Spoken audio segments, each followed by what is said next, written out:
भोर भई भज प्रभु नाम होगा तेरा कल्याण। भज रे भज रे। आइए अब सुनते हैं राम जन्म और बाल लीलाएं। विधि अनुसार उचित समय पर राजा दशरथ के घर संतान जन्म का शुभ मुहूर्त आ पहुंचा और चैत्र मास के शुक्ल पक्ष की 9वीं तिथि के मध्याह्न काल में, जब न अधिक सर्दी थी और न अधिक गर्मी, महाराज दशरथ की बड़ी रानी कौशल्या ने एक पुत्र को जन्म दिया। तत्पश्चात एक पुत्र को कैकेयी ने, जो और 2 पुत्रों को सुमित्रा ने जन्म दिया।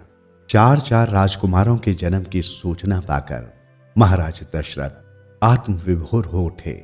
उन्होंने खबर लाने वाली दासी को अपने गले की कीमती माला भेंट कर दी और मंत्री सुमंत को आज्ञा दी कि पूरे राज्य में उपहार और मिठाइयां बंटवाओ।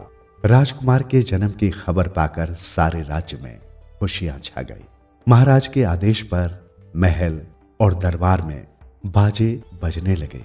दास दासी राजकुमार शिष्यों के रोने की आवाजें सुनकर आनंद विभोर होकर खुशी से पगलाए से इधर से उधर भागकर एक दूसरे को बधाइयां देने लगे। राज्य की औरतें घरों से निकलकर मंगल गीत गाने लगी। भय प्रकट कृपाला दीन दयाला कौशल्या हितकारी, पुरुष अबीर गुलाल चंदन और केसर कस्तूरी एक दूसरे पर डालकर आनंद मग्न हो नृत्य करने लगे। महाराज दशरथ के आदेश पर पूरा नगर दुल्हन की भांति सजा दिया गया। पूरे नगर को ध्वजों एवं वंदन वानरों से सजाया गया। घर में दीपमालाएं प्रज्वलित हो गई। महल की शोभा तो देखते ही बनती थी। महाराज ने एक द्रुतवेगी रथ पर एक सेवक को कुलगुरु वशिष्ठ को आदर सहित लिवा लाने को भेज दिया। कुलगुरु अन्य कई ब्राह्मणों के साथ पधारे तो महाराज दशरथ ने उनका हर प्रकार से स्वागत किया। तत्पश्चात कुलगुरु की आज्ञा पर ही श्रृंगी ऋषि को भी आमंत्रित कर यथोचित सम्मान दिया गया। इसके उपरांत सर्वप्रथम नंदी मुख श्राद्ध पूर्ण कर महाराज ने ब्राह्मणों को दिल खोलकर दान दिए। किसी को गाय, किसी को वस्त्र आभूषण व किसी को अन्य बहुमूल्य उपहार। महाराज के उपहार आदि बांटने और अयोध्या में खुशियां मनाए जाने में 1 माह कैसे गुजर गया, किसी को पता ही न चला। 1 माह पश्चात राजकुमारों के नामकरण संस्कार का शुभ अवसर आया। महाराज दशरथ ने कुलगुरु वशिष्ठ से निवेदन किया कि इस पावन कार्य को वे अपने कर कमलों द्वारा संपन्न करें। कुलगुरु वशिष्ठ ने यज्ञ आदि का आयोजन कर एवं शुभ लगन मुहूर्त देखकर कहा, हे राजन, आनंद सिंधु सुख के सागर और संपूर्ण लोकों में शांति देने वाले आपके ज्येष्ठ पुत्र कौशल्या नंदन का नाम राम है और संसार के भरण पोषण करने की सामर्थ्य रखने वाले आपके दूसरे पुत्र अर्थात कैकेयी नंदन का नाम भरत है। श्री राम के प्यारे सारे जगत के आधार सभी शुभ लक्षणों से युक्त सुमित्रा के बड़े पुत्र का नाम लक्ष्मण है और जिसके नाम मात्र लेने से ही शत्रुओं का विनाश होगा, सुमित्रा नंदन इस छोटे पुत्र का नाम शत्रुघ्न है। हे राजन, तुम्हारे चारों पुत्र साक्षात परस्पर भगवान श्री हरि का अंश हैं।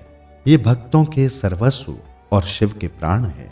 इस प्रकार कुलगुरु वशिष्ठ द्वारा चारों राजकुमारों का नामकरण संस्कार संपन्न हुआ। राजकुमारों का लालन पालन होने लगा और देखते ही देखते वे बढ़ने लगे। राम सांवले रंग के हैं। उनका रूप सलोना और मोहित कर देने वाला है। उनकी कमर में करघनी, भुजाओं में आभूषण एवं गले में मणियों की माला है, जिसके बीच लटकन एवं भृगुचरण की शोभा देखकर तीनों माताएं एवं पिता मोहित हो उठते हैं। माता कैकेयी यूं तो सभी बालकों पर अपार स्नेह रखती हैं, किंतु श्री राम पर उनका विशेष स्नेह है। वे अपने हाथों से उन्हें स्नान कराकर उनका श्रृंगार करती हैं। एक दिन उन्होंने उन्हें नहला एवं श्रृंगार कर पीली झंगुरिया पहना दी, पैरों में पैजनियां पहना दी। जब राम ठुमुक ठुमुक कर चले तो माताएं एवं महाराज दशरथ आनंद विभोर होकर उनके पीछे दौड़े। राम और तेज दौड़ते और पैजनिया की रुनझुन मन को मोह लेती।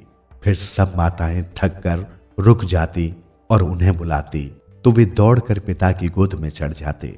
इसी प्रकार की बाल लीलाएं करते करते राम माता पिता और अयोध्या वासियों को आनंद प्रदान कर रहे थे। माता कौशल्या कभी उन्हें दुलारती, कभी झूले में झुलाती। इसी प्रकार आनंद से दिन व्यतीत होने लगे। एक बार माता कौशल्या ने श्री राम को स्नान कराया और श्रृंगार करके पालने में लेटा दिया। फिर स्वयं स्नान करके अपने कुल देवता की पूजा की और उन्हें भोग लगाया। फिर वे किसी कारणवश रसोई में चली गई। वहां से लौटकर पुनः पूजा स्थल पर आई तो बालक श्री राम जी को भोजन करते देखा। डरती हुई कौशल्या जी वहां गई जहां उन्हें सुला आई थी। देखा कि श्री राम बालक तो अपने स्थान पर सो रहा है। फिर आकर पूजा गृह में देखा तो श्री राम जी भोजन कर रहे हैं। ये देखकर माता कौशल्या का हृदय कांपने लगा। वे भयभीत सी हो उठी और सोचने लगी कि कहीं मुझे मति भ्रम तो नहीं हो गया। ये देखकर बालक श्री राम मुस्कुराए और फिर उन्होंने माता कौशल्या को अपना विराट रूप दिखाया, जिसके एक एक रोम में करोड़ों ब्रह्मांड बसे थे। अनगिनत सूर्य, चंद्रमा, शिव, ब्रह्मा, अनेक पर्वत, नदियां, समुद्र, पृथ्वी, वन, काल, कर्म, गुण, ज्ञान स्वरूप आदि दिखाई दिए। और वो भी देखा जो किसी ने सुना भी नहीं था। ये सब देखकर कौशल्या जी की देह पुलकित हो गई। वे अपनी सुध बुध खो बैठी। मुंह से स्वर न निकल सका।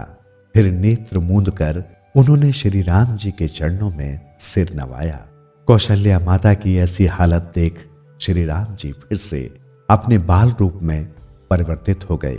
कौशल्या जी काफी भयभीत हो गई और ये सोचकर उन्हें रोमांच हो गया कि जग के पालनहार ने मेरे पुत्र रूप में जन्म लिया है। तब श्री हरि ने उन्हें समझाया और कहा कि मेरी इस लीला को किसी से भी न कहना। कौशल्या जी ने हाथ जोड़कर विनती की, हे प्रभु, मुझे तुम्हारी ये माया कभी न व्यापे। इसी प्रकार भांति भांति की लीलाएं करते और भक्तों को सुख पहुंचाते श्री राम सहित सभी भाई बड़े हो गए। जब राजकुमार कुछ और बड़े हो गए तो महाराज दशरथ ने कुलगुरु वशिष्ठ जी को आमंत्रित कर निवेदन किया कि चारों राजकुमारों का जनेऊ संस्कार संपन्न करने की कृपा करें। इस प्रकार कुलगुरु ने शुभ मुहूर्त देखकर चारों राजकुमारों का यज्ञोपवीत संस्कार संपन्न कराया। कुछ समय बाद राजकुमार कुछ और बड़े हुए और धनुष बाण लेकर खेलने वाटिका की ओर जाने लगे। चारों वृक्षों पर लटके फलों को निशाने पर लेकर बाण चलाते। भरत, लक्ष्मण और शत्रुघ्न तीनों को ही श्री राम से अगाध प्रेम था, किंतु लक्ष्मण तो बिल्कुल उनके दास हो गए थे। वे कभी भी बड़े भाई राम की सेवा का अवसर न चूकते थे। जीवन सुधरेगा, प्राणी होगा तेरा उद्धार। मन के द्वार खुलेंगे, होगा जन जन का कल्याण। भज रे भज रे